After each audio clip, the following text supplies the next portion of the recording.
മക്കൾക്ക് വേണ്ടിയിട്ട് ഉമ്മ ഉപ്പ ദുആ ചെയ്യുന്ന ദുആ അള്ളാഹു സ്വീകരിക്കുന്നതാണ്.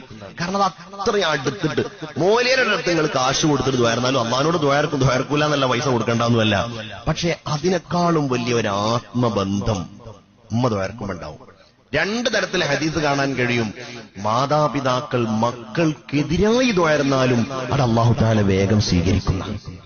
അതുകൊണ്ടാണ് അള്ളാന്റെ റസൂൽ ഇടക്കിടക്ക് പറയുന്നുണ്ട്, നിങ്ങൾ ഒരിക്കലും മക്കളെ ശപിക്കാൻ പാടില്ല. ശാപം എന്ന് പറഞ്ഞാൽ അതൊരു ദുആയാണ്. നീ നശിച്ചു പോകട്ടെ, നിനക്ക് കോപമുണ്ടാവട്ടെ.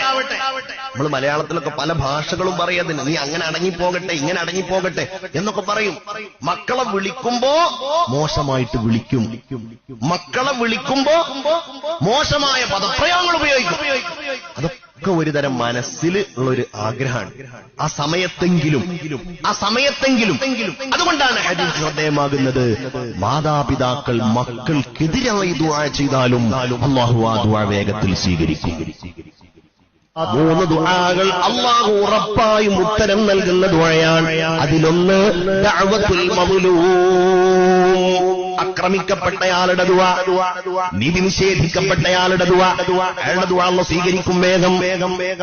വദഅവത്തുൽ മുസാഫിർ, യാത്രക്കാരന്റെ ദുആ. പിന്നെ കേൾക്കണം, മക്കൾക്ക് വേണ്ടിയിട്ട് ഉമ്മ ഉപ്പ ദുആ ചെയ്യുന്നു.